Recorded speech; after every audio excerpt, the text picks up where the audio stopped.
Milyon ang pinag-uusapan dito, hindi lang sa akin. Ano ko, si Jinky Pacquiao, Manny Pacquiao?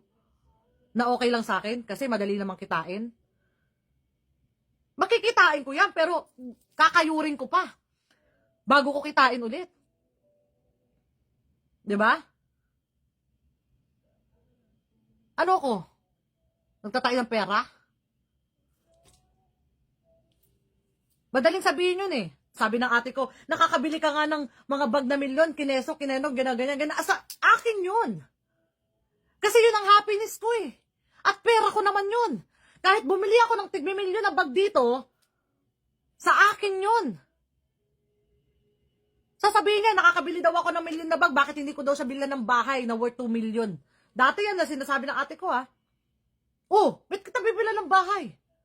Kumayod ka para bumili ka sarili mong bahay.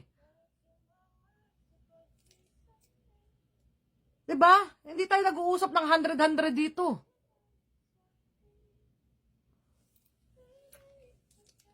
Kanina pa nung nasa bangko siya, gusto niya pa kunin lahat ng pera ko daw. Lahat.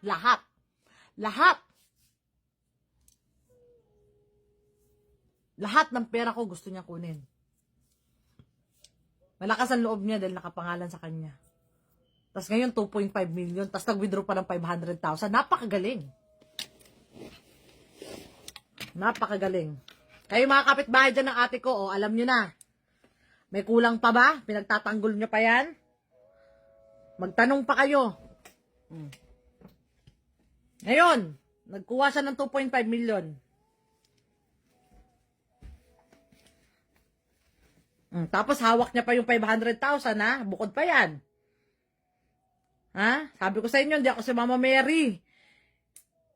Hindi ako yung mayaman ng mga ano dyan. Lahat yan pinaghirapan ko. Every things na meron ako. Lahat yan galing sa pinaghirapan ko. Hindi ko yan pinulot. Hindi ako nanalo sa loto. Dahil kung nanalo ko sa loto, baka lahat kayo pag-aralin ko pa ng libre. Pinaghirapan ko yan. Ano daw? Let the bank knows of froze ang account nga at pa-investigate para lahat ng asset niya. I don't know. Hindi ko alam kung ayaw niya nga pakita ibang account niya eh. Tapos gusto ko, iparating niya sa kanya yung mga chismosa dyan na pinagtatanggol daw siya, na kesyo ako daw yung maldita, ako daw yung mapagmataas, ako yung mayabang. Ganun naman talaga eh. Ikaw na tumulong, ikaw pa masama. Sa totoo lang.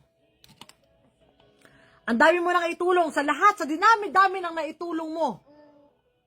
Masigawan mo lang dahil sa isang pagkakamali na pagnanakaw, masama ka na. Ha? Kasi pinagbintangan ko yung ate ko na magnanakaw. Hindi yung bintang, totoo eh, kita sa CCTV, na ninakawan niya ako ng ng stocks eh. Doon nagsimula eh.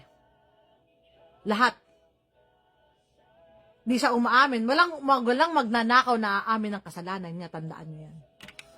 Tapos gaganituhin niya pa ako. Birthday ko. Mga chaps, ang ganda ng regalo sa akin ng kapatid ko, di ba? Birthday ko kaya. Malapit na. Ng araw na lang. Ni minsan nga, hindi ako naghanda.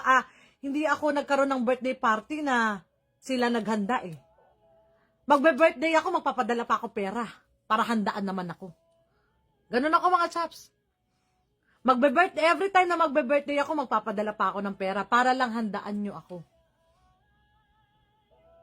Never ako naka-experience na nag-birthday ako na hinandaan ako ng kusa.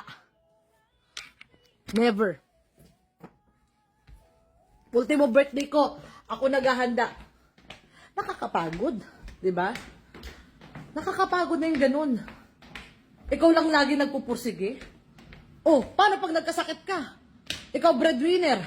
Paano kapag nagkasakit ka, di pilay kayong lahat? Kasi ako lang inaasahan nyo, di ba? Gusto ko ma-realize ng kapatid ko. Iparating sa kanya tong video ko na live. Ang kapal na mukha mo. Hindi nyo pa inisip na kakapanganak ko lang. Naging postpartum pa ako. Tapos gagantuin mo ako.